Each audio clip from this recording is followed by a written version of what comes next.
Today, businesses around the world are learning many new lessons, dealing with what has transpired and anticipating what will be ahead. The last few years have been pretty tough in business, and it's been a tough time to lead an organization. We've seen the economy collapse. We've seen various sectors of business crumble. We've had to deal with significant issues. This has placed businesses and customers faced with uncertainty that is impacting their willingness to spend, to make investments, to make long-term commitments.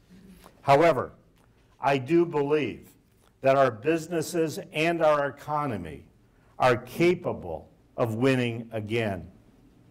I go back to, again, using my father as a reference. He would have said, we just need to admit that there are things we need to learn and believe that we have the ability to get it right.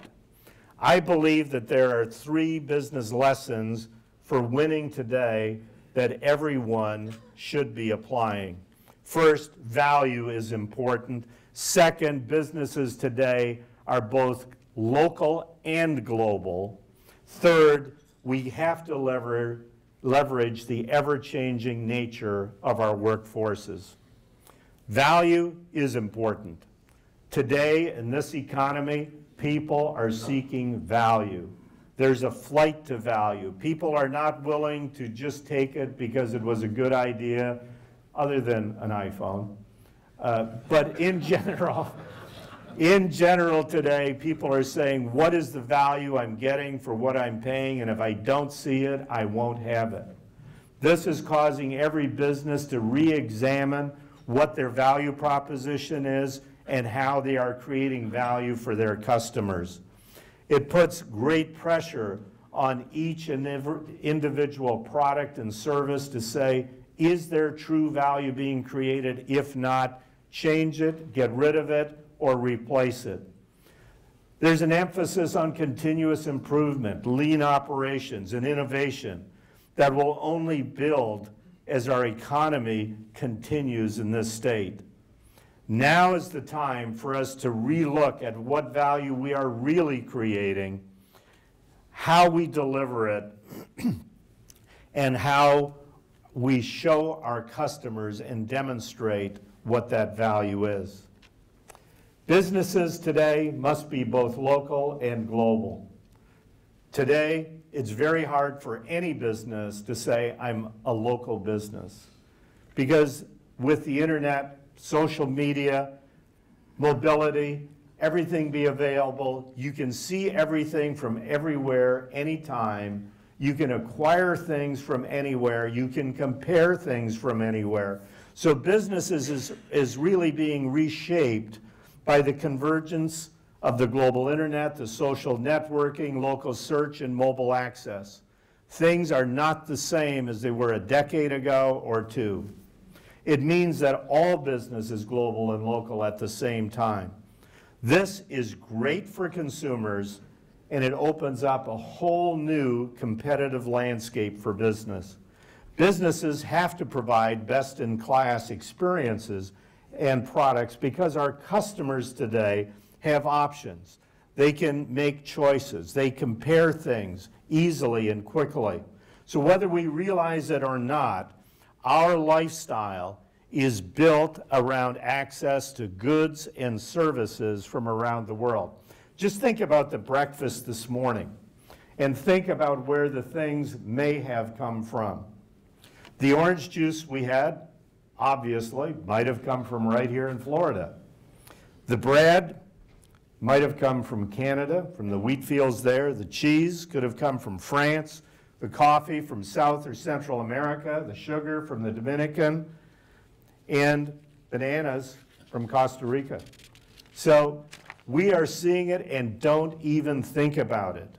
If we only have purchased American goods, our homes would be stripped virtually bare of things like telephones, televisions, toasters, other electronics, and many of our favorite foods and toys would be gone.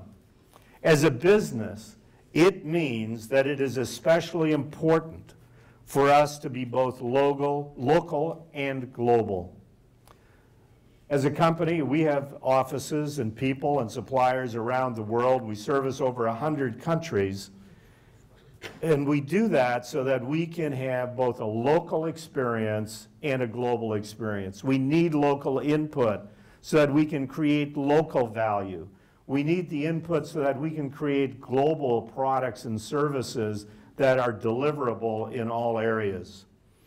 These local inputs help us understand the market, be responsive to the conditions and trends that exist in different parts of the world, yet they still provide us the scale and the resource of a global entity. Then we come to the third one, and that is the ever-changing workforce. And this is a lesson that involves changing the whole nature of our workforce. As we see the changes that are occurring, we have a large mixture of employees within our workforce representing different generations, different cultures, different races, and different languages. This is a much more complex workforce than it was a decade or two ago. The key is to manage this mixture so that the business benefits, that the customers benefit from the talents, the skills, the experiences, and the perspectives of all of those employees. One of the most interesting dynamics to me are the generational differences, and they are distinct. I believe that the generational differences will be to the 21st century what race and gender were in the 20th century.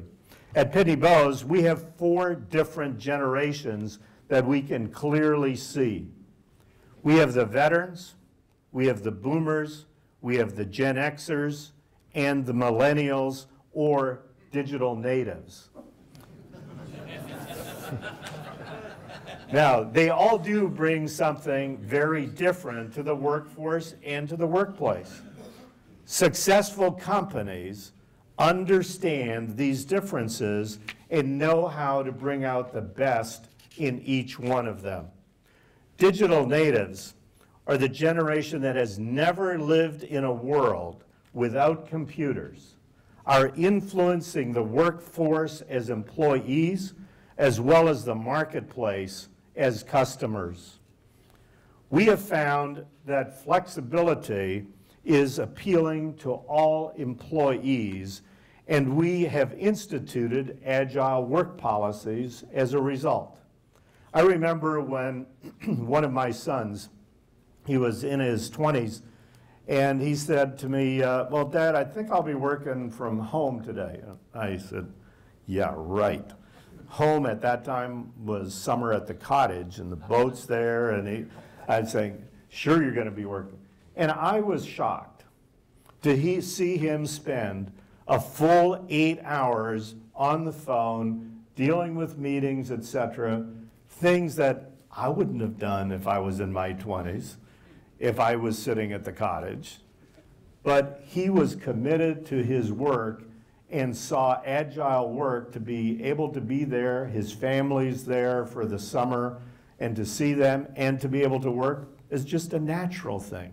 It isn't natural to my generation. It wasn't the type of thing we saw. We went to play. We didn't go to work. So it made me start rethinking how I saw some of the experiences that the next generation have. So I regularly meet with the group we call our millennial employees to hear from them and see what they're thinking and where they're going, and ensure that we change our work dynamics to fit the coming generations, because they will be the shape of our company in the future. We won't be. We need to migrate to fill what is required to have the best employees at the time. What has really struck me in meeting with them is their passion to be involved in work that really matters. This was really a surprise to me. In sitting and talking to them, many of them want to be involved in things they consider really valuable. So they're willing to spend extra time to work on them, so we've incorporated them into new development items. But at the same time, they see value in community. And so they work with us in our volunteer programs, and are very aggressive in our education programs in the city of Stamford and throughout our communities, where we help educate the next generations of young people. So it's a different perspective when you first meet them. I remember as we hired a new head for one of our digital products, he said to me, he said, you know, Murray, when you get to the cafeteria, how are these people going to feel that come in with tattoos, earrings, etc., and will they be accepted? Because that's who they are if you want that generation of employees.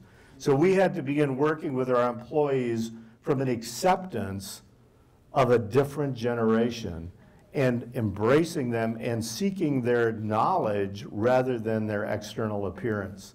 It's so easy for us to categorize people by what they look like rather than who they are.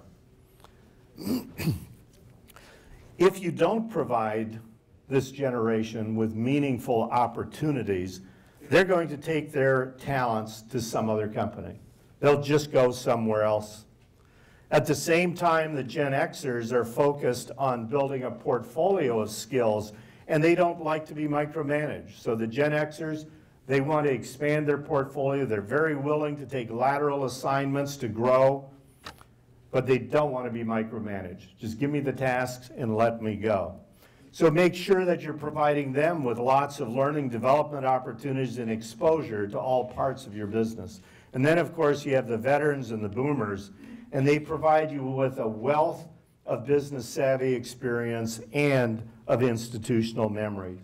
It's important to keep them all engaged by respecting their value and giving them new roles and providing them with the structured flexibility to stay meaningful. Give all generations the opportunity. This brings me full circle to the lessons that I learned from my father. These lessons have literally taken me around the world as I've led this company. First, faith is foundational in everything we do in our lives, personally and in our work. Second, hard work is a requirement. Third, humility and confidence. With them, you can be whatever it is you want to be. And fourth, the big question, what will you leave behind and where are you going? Thank you.